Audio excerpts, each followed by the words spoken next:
જય Hind. Only for study ચેનલમાં તમારા દરેકે દરેક મિત્રોનું હાર્દિક સ્વાગત છે. તો આજે આપણે વિડીયોમાં જોઈએ કે પોલીસ કોન્સ્ટેબલ, પીએસઆઈ અને એસઆઈ જે મિત્રો જે પરીક્ષા છે 2024 માટે ટૂંક સમયમાં પરીક્ષા આવી રહી છે. તો પરીક્ષાની પૂર્વ તૈયારી મિત્રો આપણે કેટલાક વિડીયો મૂકવાની શરૂઆત કરી છે અને આજે જ મિત્રો આપણે જે ટોપિક છે એ મિત્રો બંધારણ વિશે છે. બંધારણ વિશે મિત્રો આપણો ટોપિક છે અને એ જે બંધારણનો જે ટોપિક છે એ મિત્રો જે પોલીસ કોન્સ્ટેબલ એમાં મિત્રો 30 માર્કનું પૂછાવાનું છે અને પીએસઆઈ મિત્રો 25 માર્કનું પૂછાવાનું. તો વિડીયો પૂરેપૂરો જોજો કે આપણે દરેક વિડીયોની અંદર મિત્રો 30 માર્ક્સનું જે એમસીક્યુના જે પ્રશ્નો છે એ મૂકીએ છીએ. વેરી મોસ્ટ આઈએમપી પ્રશ્નો છે કે જે આગળની ઘણી બધી પરીક્ષામાં પૂછાઈ ચૂકેલા પ્રશ્નો છે. એવા પ્રશ્નો મિત્રો આપણે એક સારી પીડીએફ બનાવી છે અને આપણે મૂકીએ છીએ. વિડીયો પૂરેપૂરો જોજો કે જેથી કરીને તમને ખૂબ જ મદદરૂપ થઈ શકે. તો શરૂઆત કરીએ આપણે આજના વિડીયોમાં. આજનો પ્રશ્ન 1 અને આ વિડીયો જે છે એ ભાગ નંબર 14 છે. વિડીયો નંબર ભાગ નંબર 14 છે. વિડીયો પૂરેપૂરો જોજો. શરૂઆત કરીએ આપણે વિડીયોની. પ્રશ્ન 1 તમારી સમક્ષ છે. જો શું છે પ્રશ્ન તમારી સમક્ષ છે. જો પ્રશ્ન છે કે ભારતમાં અનુક્રમે કેટલા રાજ્યો અને કેટલા કેન્દ્રશાસિત પ્રદેશો છે? તો મિત્રો ભારતની અંદર 28 રાજ્યો છે અને 8 કેન્દ્રશાસિત પ્રદેશો છે. કેટલા છે? 8 કેન્દ્રશાસિત પ્રદેશો. જવાબ શું આવશે? ઓપ્શન સી જવાબ બનશે. સી જવાબ બનશે. જો એ પ્રશ્ન આપણે આગળ ચર્ચા કરીએ. શું પ્રશ્ન કે રાષ્ટ્રીય અનુસૂચિત પ્રશ્ન જો શું છે કે રાષ્ટ્રીય અનુસૂચિત જાતિ અને અનુસૂચિત જનજાતિ આયોગ કયા બંધારણ સુધારાથી રાષ્ટ્રીય અનુસૂચિત જાતિ અને જાતિ આયોગ અને રાષ્ટ્રીય અનુસૂચિત જાતિ આયોગ રીતે અલગ થયું છે? અને આ પ્રશ્ન જીપીએસસી મ્યુનિસિપલ ચીફ ઓફિસર તારીખ 9/4/2017 જે પરીક્ષા લેવામાં પૂછાયેલો પ્રશ્ન છે મિત્રો. તો રાષ્ટ્રીય અનુસૂચિત જાતિ અને અનુસૂચિત જનજાતિ આયોગ એ 89માં બંધારણીય સુધારા 2003ની અંદર 89માં બંધારણનો સુધારો થયો અને સુધારો 2003માં થયો હતો. એના અંતર્ગત એટલે કે બંધારણ સુધારાથી રાષ્ટ્રીય અનુસૂચિત જાતિ અને આયોગ અને રાષ્ટ્રીય અનુસૂચિત જનજાતિ એ બંને અલગ થયું છે. જવાબ શું આવશે? ઓપ્શન ડી 89માં બંધારણ સુધારો 2003. ઓપ્શન ડી જવાબ. પ્રશ્ન આપણે આગળ ચર્ચા કરીએ કે રાષ્ટ્રપતિને મળેલા કટોકટી વખતના અધિકારોએ ભારતીય બંધારણમાં દગો છે. એ વાક્ય કોણે કીધું હતું?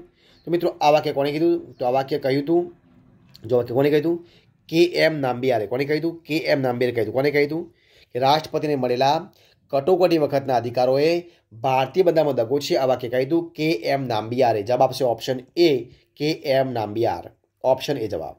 પ્રશ્ન આપણે આગળ ચર્ચા કરીશું. જે પ્રશ્ન છે કે કેન્દ્રની વહીવટ સત્તાઓ એ એક્ઝિક્યુટિવ પાવરમાં એટલે કે રાષ્ટ્રપતિને બંધારણના કયા નિયમ એટલે કે આર્ટિકલ હેઠળ આપવામાં આવેલી છે? અને આ પ્રશ્ન જીપીએસસી ક્લાસ 2 તારીખ 28/1/2017 જે પરીક્ષા લેવાય તેમાં પૂછાયેલો પ્રશ્ન છે મિત્રો. તો કેન્દ્રની વહીવટી સત્તાઓમાં રાષ્ટ્રપતિને બંધારણના આર્ટિકલ જે મિત્રો છે એટલે કે જે નિયમ છે એ 53 અનુસાર એટલે 53 હેઠળ આપવામાં આવે છે. જવાબ શું આવશે? આર્ટિકલ 53. ઓપ્શન બી જવાબ બનશે. પ્રશ્ન આપણે આગળ ચર્ચા કરીએ કે નિયંત્રક મહાલેખા પરીક્ષકની કચેરીના વહીવટ ખર્ચાઓ ભારતમાં એકત્રિત ફંડ ખાતે ઉઘરાવવામાં આવે છે. જો આ જોગવાઈઓ બંધારણના કયા આર્ટિકલમાં દર્શાવેલ છે? જીપીએસસી ક્લાસ 2ની અંદર 18/3/2017 જે પરીક્ષા લેવાય એમાં પૂછાયેલો પ્રશ્ન છે. તો નિયંત્રક મહાલેખા પરીક્ષકની કચેરીના વહીવટ ખર્ચાઓ ભારતની અંદર એકત્રિત ફંડ ખાતે ઉઘરાવવામાં આવે છે અને આ જોગવાઈ બંધારણની અંદર જે આર્ટિકલ છે એ 148 આર્ટિકલની અંદર જવાબ આવશે ઓપ્શન બી જવાબ આવશે 148 આર્ટિકલ નંબર. ઓપ્શન બી જવાબ બનશે. પ્રશ્ન આપણે આગળ ચર્ચા કરીએ. જો શું જે પ્રશ્ન છે કે કેન્દ્રીય લાંચ રૂશ્વત. શું જે પ્રશ્ન છે કે કેન્દ્રીય લાંચ રૂશ્વત વિરોધી બ્યુરોની સ્થાપના ક્યારે કરવામાં આવી હતી? તો મિત્રો એ કરવામાં આવી હતી ઈસવીસન 1964માં. ક્યારે કરવામાં આવી હતી? ઈસવીસન 1964માં. ઓપ્શન ડી જવાબ બનશે કે કેન્દ્રીય લાંચ રૂશ્વત વિરોધી બ્યુરોની સ્થાપના કરવામાં આવી હતી ઈસવીસન 1964માં કરવામાં આવી હતી. જવાબ આવશે ઓપ્શન ડી. પ્રશ્ન આપણે આગળ ચર્ચા કરીએ કે સંયુક્ત રાષ્ટ્રોએ કઈ સાલમાં અધિકારોનું ઘોષણાપત્ર જાહેર કર્યું હતું? તો સંયુક્ત રાષ્ટ્રોએ ઈસવીસન 1992માં. ક્યારે? ઈસવીસન 1992માં અધિકારોનું ઘોષણાપત્ર જાહેર કર્યું હતું. જવાબ આવશે ઓપ્શન સી કે સંયુક્ત રાષ્ટ્રોએ ઈસવીસન 1992માં એ સાલની અંદર અધિકારોનું ઘોષણાપત્ર જાહેર કર્યું હતું. જવાબ આવશે ઓપ્શન સી. પ્રશ્ન આપણે આગળ ચર્ચા કરીએ કે બજેટ રજૂ કરતી વખતે શું પ્રશ્ન કે બજેટ રજૂ કરતી વખતે સંસદને સંબોધન કોણ કરે છે? તો મિત્રો બજેટ જ્યારે રજૂ થાય ત્યારે બજેટ રજૂ કરતી વખતે સંસદને સંબોધન મિત્રો કરે છે રાષ્ટ્રપતિ. કોણ કરે છે? રાષ્ટ્રપતિ સંસદને સંબોધન કરે. જવાબ આવશે ઓપ્શન સી રાષ્ટ્રપતિ. ઓપ્શન સી જવાબ આપશે. પ્રશ્ન આપણે આગળ ચર્ચા કરીએ. શું છે પ્રશ્ન કે સંસદના બંને ગૃહમાં પસાર કરેલ ખરડો કોની સહી થાય પછી જ કાયદો બને છે? તો સંસદના બંને ગૃહની અંદર પસાર થયેલો મિત્રો જે ખરડો છે એ ખરડો જ્યારે રાષ્ટ્રપતિની મિત્રો સહી થાય, કોની? રાષ્ટ્રપતિ સહી થાય ત્યારે જ એક ખરડો એ કાયદો બને. જવાબ આવશે ઓપ્શન સી, રાષ્ટ્રપતિની સહી.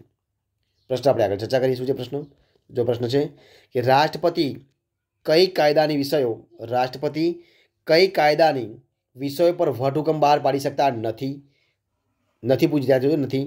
તો સમવર્તી સૂચિ કઈ શું આવશે? ઓપ્શન એ જવાબ આવશે સમવર્તી સૂચિ. અને રાજ્ય સૂચિ, સંઘી સૂચિ એ બધાના મિત્રો કાયદાના વિષયો વટહુકમ બહાર પાડી શકે છે, પરંતુ સમવર્તી સૂચિની અંદર વટહુકમ બહાર પાડી શકતા નથી. જવાબ આવશે ઓપ્શન એ સમવર્તી સૂચિ. ઓપ્શન એ જવાબ. પ્રશ્ન આપણે આગળ ચર્ચા કરીશું. જે પ્રશ્ન કે સંઘ આયોગ, કયો પ્રશ્ન છે કે સંઘ આયોગ અથવા તો ચૂંટણી આયોગમાં અધ્યક્ષશ્રી અને સભ્યોની નિમણૂક કોણ કરે છે? અને આ પ્રશ્ન છે, પ્રશ્ન જીપીએસસી મહિલા અને બાળ વિકાસ 29/1/2017 જે પછી લેવાયતીમાં પૂછાયેલો પ્રશ્ન છે. તો સંઘ આયોગ અથવા તો ચૂંટણી આયોગમાં અધ્યક્ષશ્રી અને સભ્યોની નિમણૂક કરે છે માનનીય રાષ્ટ્રપતિશ્રી. કોણ કરે છે? માનનીય રાષ્ટ્રપતિશ્રી કરે છે. જવાબ આવશે ઓપ્શન એ, માનનીય રાષ્ટ્રપતિ. ઓપ્શન જવાબ બનશે. પ્રશ્ન આપણે આગળ ચર્ચા કરીએ કે માર્ગદર્શક સિદ્ધાંતોના અમલ માટે કોનો આશરો લઈ શકાતો નથી? ત્યાંથી જો નથી પૂછ્યું છે તો માર્ગદર્શક સિદ્ધાંતોના અમલ માટે ઉચ્ચ અદાલત કે સર્વોચ્ચ અદાલત બંનેમાંથી કોઈનો પણ આશરો લઈ શકાતો નથી. તો જવાબ શું આવશે? બંને. ઓપ્શન સી જવાબ આવશે બંને. એટલે ઓપ્શન જવાબ છે બંને. બંનેમાંથી કોઈનો પણ આશરો લઈ શકાતો નથી. પ્રશ્ન આપણે આગળ ચર્ચા કરીએ. કેન્દ્ર સરકારનું શું છે પ્રશ્ન? કેન્દ્ર સરકારનું પ્રધાનમંડળ જે છે, પ્રધાનમંડળ કોને જવાબદાર હોય છે મિત્રો? તો કેન્દ્ર સરકારનું પ્રધાનમંડળ જે છે એ સંસદને, કોને? સંસદને જવાબદાર હોય. જવાબ આવશે ઓપ્શન એ, સંસદ. તો સંસદને જવાબદાર હોય છે. ઓપ્શન જવાબ બનશે. પ્રશ્ન આપણે આગળ ચર્ચા કરીએ કે રાજ્યની જે સત્તા છે તો રાજ્યની સત્તાને કોણ મર્યાદિત કરે છે મિત્રો? તો રાજ્યની સત્તાને મૂળભૂત જે હકો છે, મૂળભૂત હકો એ મર્યાદિત કરે. જવાબ આવશે ઓપ્શન ડી, મૂળભૂત હકો એ મર્યાદિત કરે છે. ઓપ્શન ડી જવાબ બનશે. પ્રશ્ન આપણે આગળ ચર્ચા કરીએ કે વડી અદાલતના ન્યાયાધીશને કોણ શપથ લેવડાવે છે? તો વડી અદાલતના ન્યાયાધીશને રાજ્યના રાજ્યપાલ, કોણ? રાજ્યના રાજ્યપાલ એ શપથ લેવડાવે. જવાબ આવશે ઓપ્શન સી, રાજ્યના રાજ્યપાલ. ઓપ્શન સી જવાબ બનશે. પ્રશ્ન આપણે આગળ ચર્ચા કરીશું. એ પ્રશ્ન છે કે બંધારણમાં કુલ કેટલા સભ્યો હતા? જ્યારે બંધારણ નિમવામાં આવ્યું, ઘડવામાં આવ્યું ત્યારે કેટલા સભ્યો હતા? તો મિત્રો બંધારણ જ્યારે ઘડવામાં આવ્યું ત્યારે 389 કેટલા? 389 સભ્યો હતા. કેટલા હતા? 389. જવાબ આવશે ઓપ્શન સી, 389 સભ્યો હતા. પ્રશ્ન આપણે આગળ ચર્ચા કરીએ. રાજ્ય લોકસેવા આયોગમાં અધ્યક્ષની નિમણૂક કરવાની સત્તા કોની પાસે છે? અને આ પ્રશ્ન જીપીએસસી કૃષિ અધિકારી ક્લાસ 2 તારીખ 15/1/2017 પછી લેવાઈ હતી, એમાં પૂછાયેલો પ્રશ્ન છે.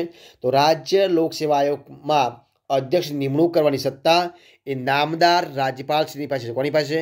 નામદાર રાજ્યપાલશ્રી પાસે છે. જવાબ આવશે ઓપ્શન બી, નામદાર રાજ્યપાલશ્રી. ઓપ્શન બી જવાબ બનશે. પ્રશ્ન આપણે આગળ ચર્ચા કરીએ કે રાજ્યસભાના પ્રથમ ચેરમેન કોણ હતા? રાજ્યસભાના પ્રથમ ચેરમેન કોણ હતા? તો એ હતા doctor Sarvepalli Radhakrishnan. Option A જવાબ આવશે. રાજ્યસભાના પ્રથમ ચેરમેન હતા doctor Sarvepalli Radhakrishnan. Option A જવાબ બનશે. પ્રશ્ન આગળ ચર્ચા કરીએ કે નાણાં પંચમાં શેમાં? નાણાં પંચમાં કેટલા સભ્યો હોય છે મિત્રો? તો નાણાં પંચની અંદર કેટલા સભ્યો હોય છે? અને આ પ્રશ્ન જીપીએસસી ક્લાસ 1 તારીખ 15/1/2017 જે પછી લેવાયમાં પૂછાયેલો પ્રશ્ન છે. તો જોઈએ આપણે કેટલા સભ્યો હતા. તો નાણાં પંચમાં એ અધ્યક્ષ અને અન્ય 4 સભ્યો કેટલા હતા? એક અધ્યક્ષ અને અન્ય 4 સભ્યો હતા. શેમાં? નાણાં પંચમાં એક અધ્યક્ષ અને અન્ય 4 સભ્યો હતા. જવાબ આવશે ઓપ્શન બી જવાબ બનશે. પ્રશ્ન આપણે આગળ ચર્ચા કરીશું. જે પ્રશ્ન છે કે ખરડા સમિતિના અધ્યક્ષ કોણ હતા? શેના? તો જે ખરડા સમિતિ છે તો ખરડા સમિતિના અધ્યક્ષ કોણ હતા? તો ખરડા સમિતિના અધ્યક્ષ હતા ડોક્ટર BR આંબેડકર. કોણ હતા? ડોક્ટર BR એટલે કે doctor Bhimrao R Ambedkar. Doctor BR Ambedkar. જવાબ આવશે ઓપ્શન એ જવાબ બનશે. પ્રશ્ન આગળ ચર્ચા કરીએ આપણે. દરેક ઉચ્ચ ન્યાયાલયમાં શું કે દરેક ઉચ્ચ ન્યાયાલયમાં ન્યાયમૂર્તિશ્રીઓને કેટલી સંખ્યામાં નિમવા તેની સત્તા કોની પાસે છે? અને આ પ્રશ્ન જીપીએસસી કૃષિ અધિકારી ક્લાસ 2 15/1/2017 જે પછી એમાં પૂછાયેલો પ્રશ્ન છે. તો દરેક ઉચ્ચ ન્યાયાલયમાં ન્યાયમૂર્તિશ્રીઓને નિમવાની જે સત્તા છે એ માનનીય રાજ્યપાલશ્રીને કોને છે? માનનીય રાજ્યપાલશ્રી સંખ્યામાં નિમવાની તેની સત્તા એમની પાસે છે. તો જવાબ આવશે ઓપ્શન બી જવાબ આવશે, માનનીય રાજ્યપાલશ્રી. ઓપ્શન બી જવાબ. પ્રશ્ન આપણે આગળ ચર્ચા કરીએ કે રાષ્ટ્રપતિ શાસન હેઠળના રાજ્યનું અંદાજપત્ર ખાલી જગ્યા રજૂ કરે છે. કોણ રજૂ કરે મિત્રો? અને આ પ્રશ્ન નાયબ મામલતદાર ડીવાયએસઓ તારીખ 13/11/2016 જે પરીક્ષા લેવાયમાં પૂછાયેલો પ્રશ્ન છે. તો રાષ્ટ્રપતિ શાસન હેઠળ રાજ્યનું અંદાજપત્ર એ લોકસભાને રજૂ કરવામાં આવે છે. તો લોકસભાને રજૂ કરવામાં જવાબ આવશે ઓપ્શન બી જવાબ આવશે. લોકસભાને રજૂ કરવામાં આવશે ઓપ્શન બી જવાબ. પ્રશ્ન આપણે આગળ ચર્ચા કરીએ કે બંધારણના કયા અનુચ્છેદમાં અનુસૂચિત જાતિ અને જનજાતિ માટે લોકસભામાં અનામત બેઠકોની જોગવાઈ છે. અને આ પ્રશ્ન GPSC social welfare officer class 2 તારીખ 25/2/2017 રોજ લેવાયેલી જે પરીક્ષામાં પૂછાયેલો પ્રશ્ન છે. તો બંધારણના અનુચ્છેદ 330ની અંશમાં બંધારણના અનુચ્છેદ 330ની અંદર અનુસૂચિત જાતિ અને જનજાતિ માટે લોકસભામાં અનામત બેઠકો જોગવાઈ કરેલી છે. જવાબ આવશે ઓપ્શન સી અનુચ્છેદ 330. પ્રશ્ન આપણે આગળ ચર્ચા કરીએ કે કેન્દ્રીય તકેદારી કમિશનરશ્રીની પસંદગી માટેની પસંદગીના સમિતિના જે અધ્યક્ષ મિત્રો કોણ હતા, સભ્ય કોણ નથી પૂછ્યું છે. અને આ પ્રશ્ન જીપીએસસી પેપર 1માં 2017 પરીક્ષા લેવામાં પૂછાયેલો પ્રશ્ન છે. તો મિત્રો કેન્દ્રીય તકેદારી કમિશનની પસંદગી માટેની પસંદગી છે એના સમિતિના જે અધ્યક્ષ હોય છે મિત્રો કોણ હતા? તો મિત્રો એ છે ભારતના જે મુખ્ય ન્યાયમૂર્તિ હોય એ મિત્રો હોતા નથી. કોણ હોય છે? ભારતના મુખ્ય ન્યાયમૂર્તિ જે હોય એ હોતા નથી, પરંતુ વડાપ્રધાન અને ગૃહમંત્રી હોય છે. તો જવાબ શું આવશે? ઓપ્શન સી જવાબ બનશે. ભારતના મુખ્ય ન્યાયમૂર્તિ હોતા નથી, સમિતિના સભ્ય હોતા નથી. પ્રશ્ન આપણે આગળ ચર્ચા કરીશું. જે પ્રશ્ન કે નીચેના પૈકી શું પ્રશ્ન છે કે નીચેના પૈકી ભારતના બંધારણનો કયો અનુચ્છેદ જિલ્લામાં પંચાયતો અને નગરપાલિકાઓના આયોજનના એકત્રીકરણ અને નગરપાલિકાઓના આયોજનના એકત્રીકરણ સારું જિલ્લા આયોજન માટે સમિતિની જોગવાઈ કરે છે? અને પ્રશ્ન જીપીએસસી મેન્સ પેપર 1માં 2016માં પૂછાયેલો પ્રશ્ન છે. તો આપણે ચર્ચા કરી શું આવશે? તમારી સમક્ષ છે પ્રશ્ન. તો એમાં જે નીચે આપ્યા છે બંધારણના અનુચ્છેદ, તો એમાંથી કે ભારતનો કયો અનુચ્છેદ? તો ભારતની અંદર અનુચ્છેદ 243 જેડ શું આવશે? અનુચ્છેદ 243 ZD એ અનુચ્છેદ જિલ્લામાં પંચાયતો અને નગરપાલિકાઓના આયોજન એકત્રીકરણ અને નગરપાલિકાઓના આયોજન એકત્રીકરણ સારું જિલ્લા આયોજન માટે સમિતિની જોગવાઈ કરે છે. કયો? 243 ZD આ અનુચ્છેદ. પ્રશ્ન આપણે ચર્ચા કરીએ કે ભારતના બંધારણના નીચેના પૈકી કયા અનુચ્છેદો સંઘ અને રાજ્યો વચ્ચેના વહીવટી સંબંધો બાબતના છે? અને આ પ્રશ્ન જીપીએસસી પેપર 1 2017માં લેવાયેલી પરીક્ષામાં પૂછાયેલો પ્રશ્ન છે. તો ભારતના બંધારણના જે અનુચ્છેદ છે અનુચ્છેદ 256 થી 263 કેટલા? 256 263 અનુસાર સંઘ અને રાજ્યો જે વચ્ચેનો વહીવટ છે એની અંદર સંબંધો એ બાબતના છે, એટલે કે એના અનુસાર આવે છે. તો જવાબ આવશે ઓપ્શન બી 256 અને 263. પ્રશ્ન આપણે આગળ ચર્ચા કરીએ કે ભારતના બંધારણનો અનુચ્છેદ 244(1) કોના વહીવટનું વર્ણન કરે છે? પ્રશ્ન GPSC social welfare officer class 2 ની અંદર 25/2/2017 જે પરીક્ષા લેવાય તેમાં પૂછાયેલો પ્રશ્ન છે. તો ભારતના બંધારણનો અનુચ્છેદ નંબર જે 244(1) છે એ આદિવાસી વિસ્તારો, કયો? આદિવાસી વિસ્તારો જે છે એમના વહીવટનું વર્ણન કરે છે. આદિવાસી વિસ્તારો હોય એના વહીવટનું વર્ણન કોણ કરે છે? તો અનુચ્છેદ 244(1. તો જવાબ આવશે ઓપ્શન એ આદિવાસી વિસ્તારો. પ્રશ્ન આપણે આગળ ચર્ચા કરીએ. શું પ્રશ્ન છે કે મિનર્વા મિલ્સ કેસમાં સર્વોચ્ચ અદાલત દ્વારા 42મા બંધારણીય સુધારાની કઈ કલમ ગેરબંધારણી જાહેર કરવામાં આવી હતી? અને પ્રશ્ન જીપીએસસી મ્યુનિસિપલ ચીફ ઓફિસર જે ક્લાસ 2 છે એમાં 9/4/2017 જે પરીક્ષા લેવાય તેમાં પૂછાયેલો પ્રશ્ન છે.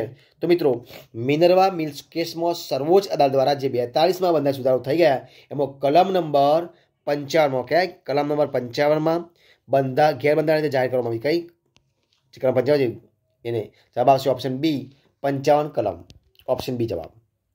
પ્રશ્ન આપણે આગળ ચર્ચા કરીએ કે નીચેની કઈ ગુજરાતી વ્યક્તિ બંધારણ સભામાં સભ્ય ન હતી એવું પૂછ્યું છે? કોણ નહોતું? તો અને પ્રશ્ન નાયબ ચીટનીસ તારીખ 5/2/2017 પૂછાયેલા પ્રશ્નમાં જે પરીક્ષા થઈ તેમાં લેવાયેલો પ્રશ્ન છે.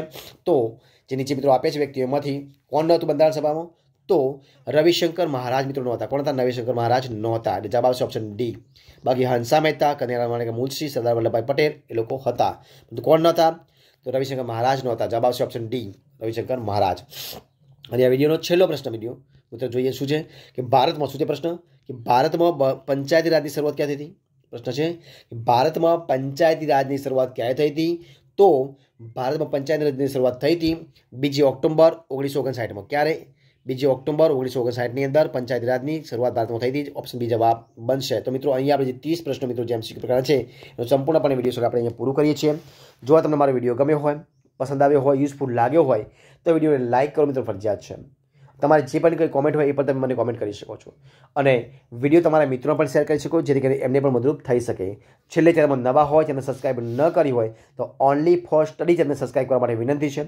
મારા વિડીયોને પહેલેથી છેલ્લે સુધી જોવા માટે તમારા દરેક મિત્રોનો દિલથી ખૂબ ખૂબ આભાર માનું છું. ફરી મળીશું એક નવા વિડીયો સાથે, નવા ટોપિક સાથે. ત્યાં સુધી બની રહો. જય હિન્દ, જય ભારત, જય જય ગરવી Gujarat. All the best, best of luck.